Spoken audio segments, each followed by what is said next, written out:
Hello, everyone. Just clearing the energy a bit.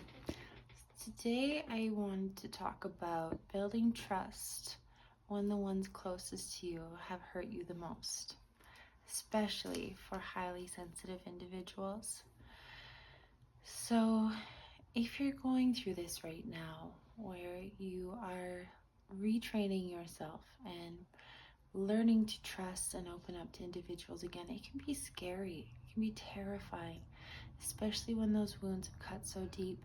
And if you're one of these people that can relate, you've probably also experienced pushing away the ones closest to you, or being guilty of hurting the ones closest to us too, because that's what we grew up knowing, that's what we grew up doing and experiencing. It was what was trained and taught to us. So I'm just here to let you know that it is curable and there are ways to heal that wound. So here's how.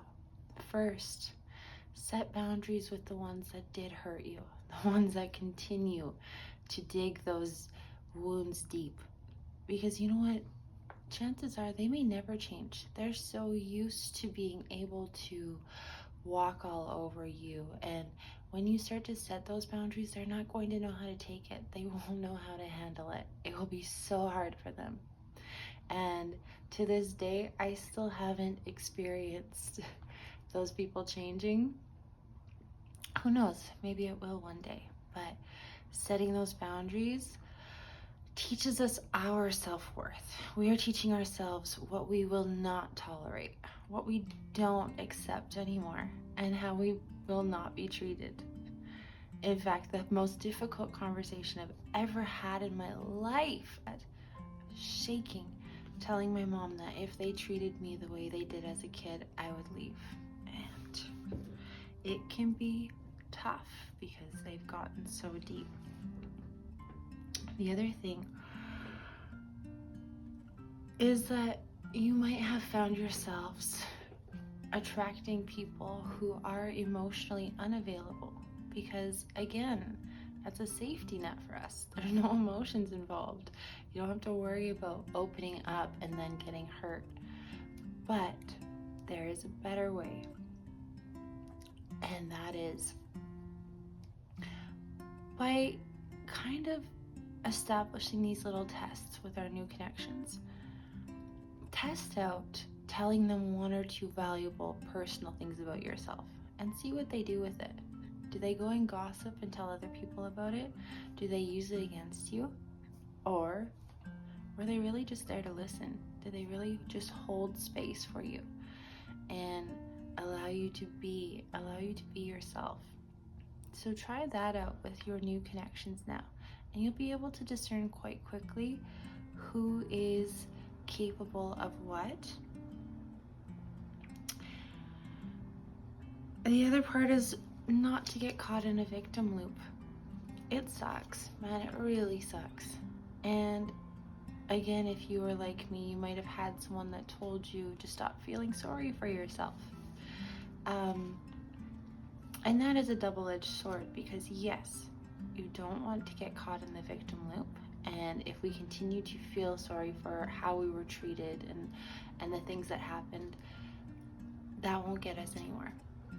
But at the same time, our inner child needs us to hold that space and be heard when those people around us, or those people closest to us, weren't there to hold space and hear maybe what was actually going on, why we were emotional, why we were feeling that way. And so again, as we're developing and meeting new connections, see which people are really there to listen to you, who can hold space, who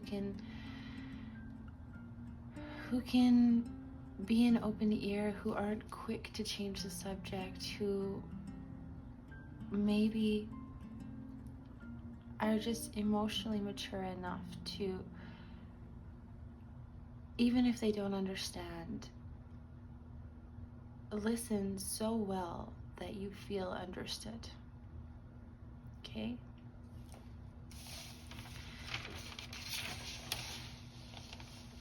So I hope this helps, and please let me know below how your journey is going.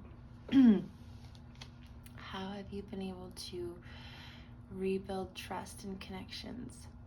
And the other part is, as you grow closer and closer to certain individuals, it's going to get scarier and scarier because they get to know you on deeper and deeper levels. But that's why relationships are so valuable and so important, because the closer we become with people, the closer they get to know us, the deeper the wounds that we get to heal as we strengthen that bond. And I truly pray that we as a collective start to value and appreciate how valuable these connections are, and to honor them, and to honor closeness and truth and trust and vulnerability.